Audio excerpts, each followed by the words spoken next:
Ini pertanyaan dari, ini saya bacakan ya Pak ya. Ya. Ini saya suka banget pertanyaannya Pak. Dari Pak Saimara. Jadi seperti ini. ICO itu kan berarti harga ditentukan oleh manajemen. Ya, IPO harga ditentukan oleh pasar. Tidak bisa dibendung oleh pihak manapun. Sebenarnya saya juga kurang setuju sih ya Pak ya. Di saham itu kan sebenarnya ada regulasi juga. Tapi oke lah, kita anggap saja itu benar ya. Kemungkinan harga boleh naik 5 kali, 10 kali, bahkan 100 kali lipat dari harga awal listing dalam kurun waktu 1 bulan. Wah, ini agak menyeramkan sih kalau 1 bulan ya. Cuman ya oke lah ya. Kalau 1 bulan agak menyeramkan. Kalau kita ngomong jangka panjang, oke lah ya. Ketika harga 100 kali lipat tersebut, boleh jadi banyak holder yang katanya setia mengembalikan nagayanya ke perusahaan. Sementara fundamentalnya belum siap atau proyek belum bekerja secara maksimal. Bagaimana perusahaan menyikapi hal ini? Mohon pencerahan. Nah, jadi izinkan saya menjawab Pak ya. Silakan Pak. Baik, jadi begini. Yang pertama harus Anda pahami, IPO itu adalah sebuah term yang digunakan untuk pasar saham. Ya, IPO, Initial Public Offering. Hanya gara-gara IPO dan ICO mirip, sering dikira sama, ternyata berbeda. ICO itu adalah tahap sebelum koin tersebut masuk market, di mana IPO, saham tersebut sudah listing. Harga pertama yang tentukan siapa? Tentukan perusahaan dong, baru setelah itu dia mengikuti pasar. Nah, sekarang pertanyaannya sebenarnya cukup bagus ya. Kalau misalkan sampai harga nagaya nanti naik, meledak, tinggi, ya, terus kemudian para holder mengembalikan. Apa yang akan terjadi dan bagaimana cara manajemen menyikapinya. Nah sebenarnya Pak, inilah kendala utama yang dihadapi oleh kripto di luar sana yang diantisipasi oleh Nagaya. Bahkan kalau kita mempelajari betul konsep Nagaya, itulah kenapa saya selalu bilang, ya, kalau misalkan Anda bertanya, pertanyaan berkualitas itu bukannya apa, tapi kenapa. Kenapa Nagaya mesti ada emas? Kenapa Nagaya mesti ada proyek? Kenapa proyeknya membagikannya dolar bukannya Nagaya? Kenapa proyek bertambah banyak? Kenapa cuma ada 50 juta? Itu semua sudah ada perhitungannya, Pak. Ya. Kita lihat sama-sama ya. Ini mungkin Pak Yunius boleh menambahkan. Jadi seperti ini, ya. Kita lihat koin-koin di luar sana. Koin-koin di luar sana, ya. Saya barusan, Pak, lagi riset, ya. Nanti kalau siapa yang mau nanti boleh googling ke saya. Bikin sebuah token di Binance modalnya itu hanya $50. 700.000 rupiah.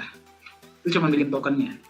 Ya, taruhlah dengan marketing segala macam ya 5-10 ribu dolar lah. Ya, itu jadi 90% budgetnya itu sebenarnya untuk promosi.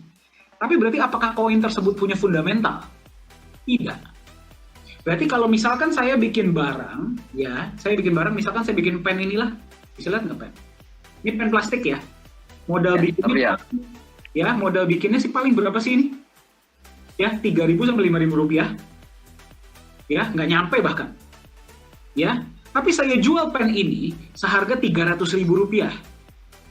Kenapa? Gara-gara saya janjikan kepada Anda, dengan Anda beli pen plastik ini, dalam waktu 2-3 bulan, atau mungkin kurang dari itu, harga pen plastik ini dari 300.000 bisa jadi 300 juta. Ya, banyak dari teman-teman kita di luar sana ada yang bertanya, kok bisa?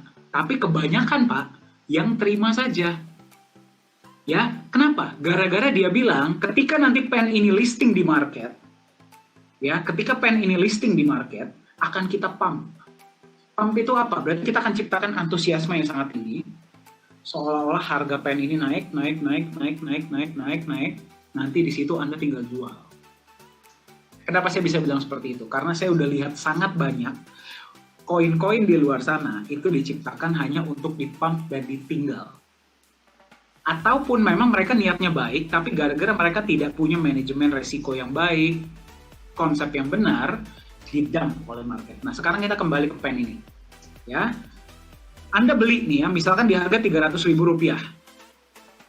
Ya, harganya naik. Jadi, misalkan berapa? Ya, misalkan 10 kali lipat deh, jadi 3 juta per koin. Apa yang akan Anda lakukan? Anda akan berpikir dong, Ini koin masih bisa naik nggak ya? Ini pen masih bisa naik nggak ya harganya ya? Ini cuma pen biasa kok, pen plastik. Nggak ada proyek, nggak ada apa-apa. Yang bikin juga nggak jelas. Gue cuma beli gara-gara harapan gue suatu saat dia akan naik. Apa yang akan Anda lakukan? Manusia itu didorong dari dua emosi. Fear dan greed. Ya, tapi saya nggak menggunakan kata greed lah. Fear dan hope. Hope itu harapan masa depan, fear itu rasa takut. Pada tahap ini, yang lebih besar adalah fear atau hope. Fear itu adalah rasa takut. Lebih besar dong rasa takut Anda. Gara-gara Anda khawatir, gue udah dapat keuntungan segini nih. Mungkin udah balik modal atau udah lebih sedikit. Dia nggak ada proyek, dia nggak ada apa-apa. Kalau sampai dia nggak bisa naik lagi gimana? Betul kan? Naiknya cuma gara-gara di pump loh. Ya, apa yang terjadi? Anda akan mulai jual, betul nggak? Karena fear Anda lebih tinggi daripada hope. Rasa takut Anda lebih tinggi daripada harapan. Nah, kalau market lihat yang lain, orang lain punya pemikiran yang sama nggak seperti Anda? Ini pen, cuman pen plastik. Nggak ada proyek, nggak ada benefit, nggak ada potensi jangka panjang, nggak ada apa-apa, dia pen biasa. Ya, yang lain ikut-ikutan jual. Apalagi kalau misalkan ada berita, wah, nggak bisa dicairkan gara-gara liquidity-nya kurang. Ya, saya soalnya pernah dengar langsung Pak, ada salah satu sahabat saya sendiri yang pernah ikut gitu loh. Ayo kita beli sama-sama ini koin, nanti pas ketika sudah turun, saya akan kasih tahu kalian turunnya kapan, kalian jual, kita akan sama-sama untung, komunitas kita gede. Giliran udah di sini, ngantri Pak keluarnya Pak. Liquidity-nya kurang, tambah panik nggak mereka? Wah, lebih yang ada berapa mereka jual. Turun, dan turun. Ya. Nah, sekarang pertanyaan saya, kalau dia sudah di sini, apakah masih ada kemungkinan dia naik lagi? Ada kemungkinan nggak dia naik lagi? Oh, ternyata orangnya ada di ruangan ini, Pak. Dia bilang, iya benar itu saya. Ya. Nah, ada kemungkinan nggak dia naik lagi? Ada, kalau di pump. Ya. Jadi, itulah siklus kripto-kripto di luar sana yang tidak punya fundamental. Nah, kalau misalkan dia punya fundamental, let's say, dia janjikan kita akan jalankan proyek A, proyek B, proyek C, proyek B, proyek D, proyek E. Ya, tapi dia bilang itu akan kita jalankan nanti. Pertanyaan saya, kalau sebuah koin ini sudah di market, apakah ada sebuah keharusan koin tersebut menjalankan proyeknya? Tidak. Tanggung jawab semua lepas. Bisa nggak kalau pada tahap ini dia bilang, udahlah, gue udah ngumpulin duit cukup nih di sini nih. Jadi gue santai-santai aja deh. Mungkin nggak? Mungkin. Biarpun dia jalankan proyek pun, yang akan terjadi adalah apa? Up and down kan? Tuh nggak? Nah, sekarang mari kita lihat Nagaya. Itulah kenapa saya bilang, kita bisa memprediksi masa depan kalau kita melihat masa lalu. Kita pelajari apa yang kurang, ya, dan apa yang bagus.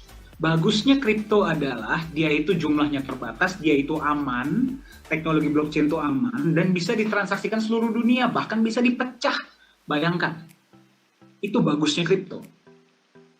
Tapi nggak bagusnya adalah saking gampangnya dibikin, saking nggak ada regulasinya, semua orang sembarangan bikin. Ya, apakah itu berarti jelek? Tidak, ini berarti membuka kesempatan untuk semua orang untuk bisa berpartisipasi dalam dunia baru ini. Tapi nggak bagusnya adalah kalau nggak ada yang regulasi, apa yang terjadi? Orang semau sendiri dong, sembarangan dong. Ya, kalau Anda nggak percaya sama saya dan Pak Yunias, Anda masuk ke CoinMarketCap. Atau ke exchanger yang Anda percaya. Anda lihat, benar nggak sih yang kami sampaikan, semua koin itu begitu? Nah, sekarang kita lihat Nagaya. Ya, Nagaya di backup oleh emas. Ya. Nah, sekarang pertanyaannya, kalau misalkan nanti kita masuk, bukan kalau misalkan, ketika nanti kita masuk market. Ya, ketika Nagaya masuk market. Ya. Sebuah koin itu bisa naik dan turun itu gara-gara apa? Demand dan supply, betul tidak? Kalau demand tinggi, supply rendah, harga naik. Kalau sebaliknya harga turun. Simple nggak? Simple ya. Nah sekarang, yang pertama, supply Nagaya hanya ada 50 juta. Itu yang pertama. Berarti dia barang terbatas, barang langka. Yang kedua, setiap nagaya Anda itu ada emasnya. Ya, setiap nagaya Anda itu akan menerima benefit proyek. Sekarang misalkan nih ya, harga nagaya naik. Naik ya. Saya nggak mau janjikan naiknya meledak 100 kali lipat dalam waktu 1 bulan ya Pak. Itu agak menyeramkan sih Pak menurut saya. Ya, tapi dia naik deh. Ya, dia naik. Harganya naik ketika masuk market. Pertanyaan saya, mungkin nggak harga nagaya turun? Mungkin nggak harga nagaya turun? Mungkin nggak harga nagaya turun di bawah nilai emas yang membackup? Kalau ada yang pernah bilang sama Anda tidak mungkin, tolong kasih tahu saya namanya ya. Saya marahin dia. Ya, yang namanya aset tuh pasti ada yang namanya naik turun. Pertanyaan saya, ya tadi kan pertanyaan Bapak kalau pada rame-rame mengembalikan ke perusahaan gimana? Ya, misalkan pada tahap ini emas yang membackup segini nih. Tapi harganya di sini, Anda mau kembalikan? Enggak dong. Ya, enggak dong. Ya. Nah, tapi let's say ya. Let's say kita ngomong misalkan emas yang membackup segini, harganya di sini. Anda mau kembalikan nggak? Mungkin. Mungkin Anda mau kembalikan. Boleh nggak? Boleh, silahkan. Silahkan saja kembalikan. Kita nggak masalah kok. Ya, soalnya Anda ingat ya, alokasi nagaya untuk emas dan proyek itu berbeda loh. Jadi dengan emas kita kembalikan, emas ini kan punya Anda juga. Ya, jadi kalau banyak yang mau mengembalikan, misalkan harga nagaya drop, banyak yang mau mengembalikan nagayanya, kita rugi nggak? Perusahaan? Tidak. Anda mau ambil-ambil. Ya, minimal 5 gram ya. Anda mau ambil-ambil, silahkan. Malah justru itulah kenapa nagaya di backup emas. Agar kalau sampai harganya drop, walaupun ya sebenarnya ini kemungkinan yang sangat kecil ya, tapi apapun bisa terjadi di pasar. Sampai harganya paling jelek pun, minimal koin Anda itu bukan koin kosong. Ada backup emasnya. Mau Anda keluarkan boleh nggak? Silahkan. Ya, malah kalau misalkan rame-rame pada mau mengembalikan, berarti apa yang terjadi? Suplai nagaya berkurang dong. Betul nggak? Suplainya berkurang, karena ingat, kalau nagaya dikembalikan, berarti koinnya di-burn. Berarti suplainya berkurang. Bulan depan, pertanyaan saya, beda dengan koin tadi yang tidak punya proyek, nagaya punya proyek ya. Bulan depan proyek masih jalan nggak? Kalaupun proyek rugi, bulan depannya masih jalan nggak? Kalau rugi lagi, bulan depannya lagi masih jalan nggak? Masih. Ya, berarti bulan depan Anda masih bisa terima benefit dong. Harga di sini, ya harga di bawah, orang-orang akan mikir apa? Wah, ini harga diskon nih. Ya, gue beli sekarang, gue serok agar bulan depan gue terima lagi. Apalagi sekarang karena koinnya lebih sedikit, banyak yang mengembalikan, benefitnya lebih gede dong per koin. Naik lagi nggak? Naik lagi. Justru saya merasakan di awal, nih Pak Yunias saya sudah pernah sampaikan, mungkin Pak Yunias boleh menambahkan. Di awal-awal penurunan ini pasti akan terjadi, walaupun mungkin nggak setinggi ini ya. Penurunan itu pasti terjadi di awal. Kenapa? Gara-gara koin nagaya berpindah dari mereka yang bermental trader kepada mereka yang bermental investor. Orang-orang yang memang beli cuma buat dijual, mereka akan jual di awal. Tapi mereka yang paham konsep, nih camkan kata-kata saya ya, mereka yang paham konsep itu siap-siap nampung di bawah. Karena mereka tahu, mereka terima nagaya di harga diskon. Ya, jadi kalau Anda mau jual, silahkan. Anda mau kembalikan, silahkan. Proyek tetap jalan, malah justru koin berkurang. Yang masih pegang koin senang nggak? Waduh. Berarti bulan depan benefit proyek dibagikan kepada koin yang lebih sedikit. Harga naik nggak? Naik, Bapak Ibu. Ya, jadi sekarang Anda paham kenapa saya bilang kalau Anda mau melihat masa depan, Anda harus melihat ke belakang. Anda lihat ke belakang apa yang berhasil, apa yang tidak berhasil. Yang berhasil Anda ambil, yang tidak berhasil Anda buang. Ya, agar kita bisa menciptakan sesuatu yang lebih baik untuk masa depan. Masuk akal nggak? Ya, jadi kalau nanti ketika sudah di market banyak yang rame-rame mau kembalikan Nagaya, perusahaan lebih senang. Yang masih memegang lebih senang. Ya, saya mau tanya di sini.